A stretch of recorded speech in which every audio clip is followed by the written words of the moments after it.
এইবিধ দেখিছে নেকি? যদি দেখিছে তেন্তে ভুলতো উভালি নেপেলাব। যদি বেলেগতো দেখিছে তেন্তে একেবাৰে এৰি নাহিব। আপুনি সাধাৰণ বুলি ভবা এই উদ্ভিদৰ সৈতে আপোনাক আজি পৰিচয় কৰাই দিম। সোণ হীৰাতকৈও বহুত বেছি মূল্যৱান এই উদ্ভিদ।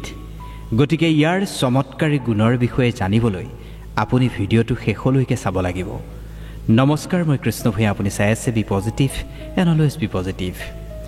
চেঙৰি টেঙা, টেঙেচি টেঙা বা চামৈ টেঙা, এইবিধ উদ্ভিদৰ উচ্চতা বৰ বেছি নহয়, 30 চেণ্টিমিটাৰমান হ'ব উচ্চতা।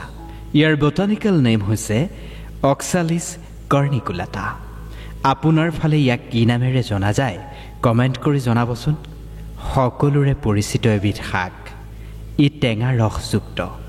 ইয়াৰ পাত আৰু সকলো অংশই টেঙা। ই সকলো ঠাইতেই জন্মে। এই শাকেৰে আঞ্জা ৰান্ধি খাব পাৰি।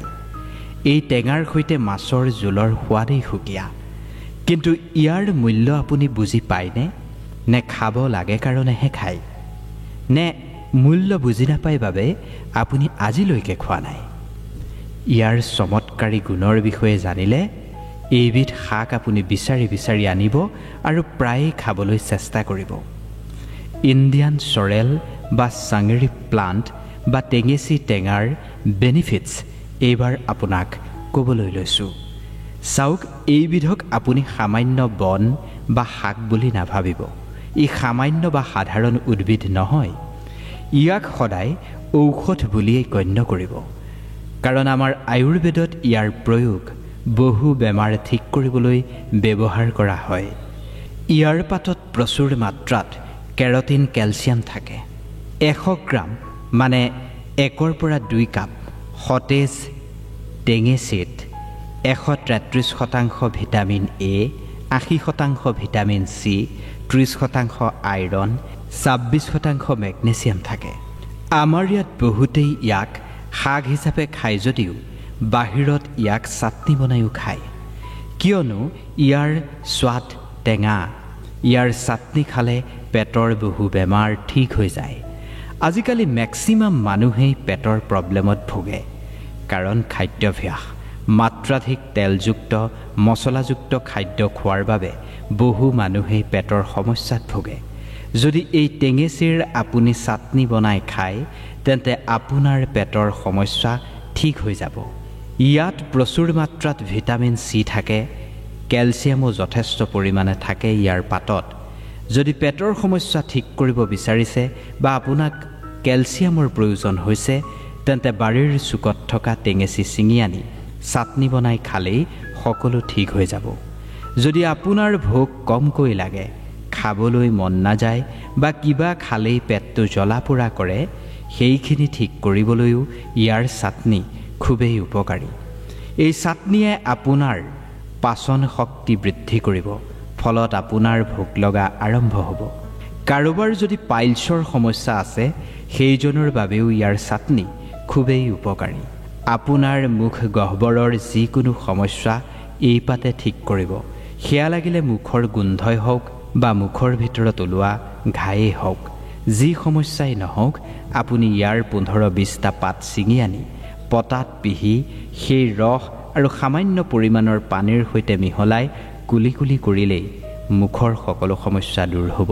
দাঁতৰ গুৰিৰ পৰা তেজ ওলোৱা পৰ্যন্ত বেমাৰো ঠিক হৈ যায় এনেকুৱা কৰিলে। কেৱল যে মুখৰ বেমাৰেই ভাল হয় এনেকুৱা নহয়।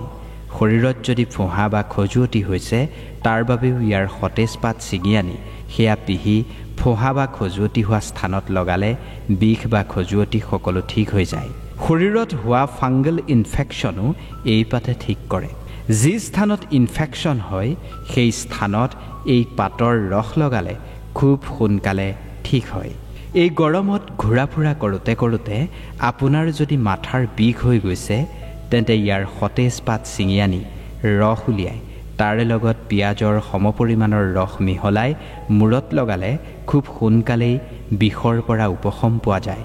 গৰমত যদি পেট পুৰিছে তেন্তে এই পাতৰ ৰস উলিয়াই তাত পানী আৰু চেনি মিহলাই চৰ্বত বনাই খালে লগে লগে সেই জ্বলন পূৰণৰ পৰা ৰক্ষা পৰিব।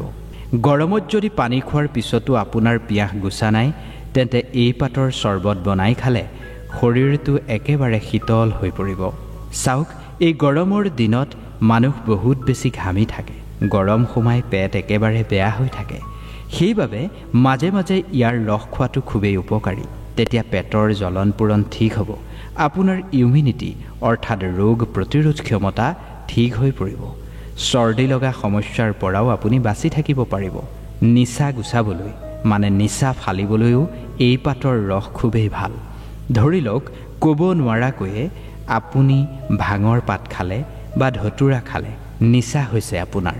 তেনে ক্ষেত্ৰত তাৰ পৰা উপশমৰ বাবে ইয়াৰ পাতৰ ৰস খালে নিমিষতে জ্ঞান ঘূৰাই পাব।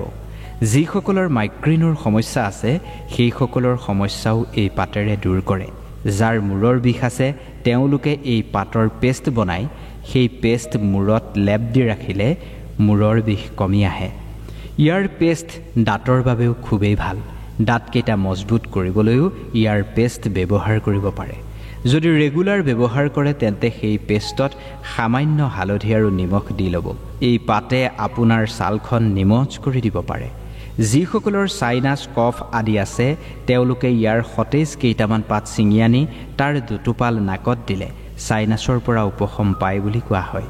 এতিয়া বহুতৰে এনেকুৱা হয়, জ্বৰ যেতিয়া হয় তেতিয়া মুখৰ পৰা স্বাদ আঁতৰি যায়, একো খাবলৈ মন নাযায়, তিতা মিঠা একো ভাৱ মুখেৰে নোপোৱা হয়, যিটো ক'ভিডৰ সময়ত হৈছিল। যদি আপুনি ধাৰাবাহিকভাৱে এই শাকৰ জোল বনাই খায়, বেছি দিন নহয় 2-3 দিন জোল বনাই খায়, তেন্তে মুখলৈ স্বাদ ঘূৰি আহিব, খাবলৈও আপোনাৰ মন যাব। ভিটামিন চি আৰু আইৰণৰ মাত্ৰা যথেষ্ট থাকে বাবে শৰীৰত তেজৰ অভাৱ এই পাতে দূৰ কৰে। সৰু ল'ৰা ছোৱালীৰ যদি ভোক নালাগে বা পাচন শক্তি কমজুৰি হয় তেন্তে টেঙেচীৰ সতেজ পাত পদিনাৰ চাটনি বনাই তাত অলপ আদাৰ ৰস মিহলাই খালে সুফল পোৱা যায়। মাহেকীয়াৰ সময়ৰ সমস্যাৰ ক্ষেত্ৰতো ইয়াৰ পাত খুবেই উপকাৰী। মাত্ৰাধিক ৰক্তক্ষৰণৰ সময়ত ইয়াৰ সতেজ পাতৰ ৰস মিচিৰিৰ লগত মিহলাই 2-3 দিন মহিলাসকলে খালে সুফল পাব। টেঙেচীৰ ৰসৰ লগত লং আৰু হালধি মিহলাই কুলি কুলি কৰিলে দাঁত মজবুত হয়, আলুবোৰ শক্তিশালী হয়। ছালৰ সতেজতাৰ বাবেও ইয়াৰ পাত খুবেই উপকাৰী। টেঙেচীৰ পাত পিচি তাত বগা চন্দন মিহলাই লেপ বনাব লাগে আৰু সেই প্ৰলেপ মুখত লগাব লাগে। আধা ঘণ্টাৰ পিছত মুখখন ধুই দিব লাগে। এনেকুৱা কৰিলে মুখৰ উজ্জ্বলতা বৃদ্ধি পায়। টেঙেচীৰ সতেজ পাত পিহি তাৰ ৰস উলিয়াই নিচা খোৱা মানুহক নিয়মিত খোৱালে নিচাৰ বদ অভ্যাসৰ পৰা মুক্তি পাব পাৰে বুলি কোৱা হয়। এইখিনিয়ে হৈছে টেঙেচীৰ শক্তি। টেঙেচী টেঙা বা চাঙৈ টেঙা এবিধ সৰু উদ্ভিদ। সাধাৰণতে ইয়াৰ পাতবোৰ সৰু সৰু আৰু 3টা খাঁজযুক্ত, একেবাৰে কোমল ঠাৰিৰ আৰু গুৰিত এটা টোপোলা সদৃশ মূল থাকে। পাতবোৰ খাবলৈ টেঙা হয়। সাধাৰণতে এইবিধ আমাৰ সমাজত শাক হিচাপে ব্যৱহাৰ কৰে। কোনোবাই মাছৰ সৈতে খায়, কোনোবাই চাটনি বনাই খায়। আশা কৰিছোঁ আজিৰ এই ভিডিঅ'টো চোৱাৰ পিছত সৰু ঘাঁহ বন বুলি আপুনি টেঙেচীক উপলুঙা নকৰে। এই পাত য'তেই দেখে ছিঙি আনক, যিমান পাৰে সিমান খাওক। এই পাত খালে নিশ্চিতভাৱে আপোনাৰ শৰীৰত এইসমূহ আমি যিসমূহ বেমাৰৰ কথা উল্লেখ কৰিলোঁ এই সকলোবোৰৰ পৰা আপুনি পৰিত্ৰাণ পাব। কাৰণ মা প্ৰকৃতিয়ে আমাক এনেকুৱা বৰদান দিছে যিবোৰৰ জৰিয়তে আমি নিজৰ বেমাৰ নিজেই ঠিক কৰি ল'ব পাৰোঁ। ভিডিঅ'টো যদি ভাল লাগিল অনুগ্ৰহ কৰি লাইক কৰিব, কমেণ্ট কৰিব, শ্বেয়াৰ কৰিব আৰু চেনেলটো ছাবস্ক্ৰাইব কৰি দিবলৈ নাপাহৰিব। ধন্যবাদ।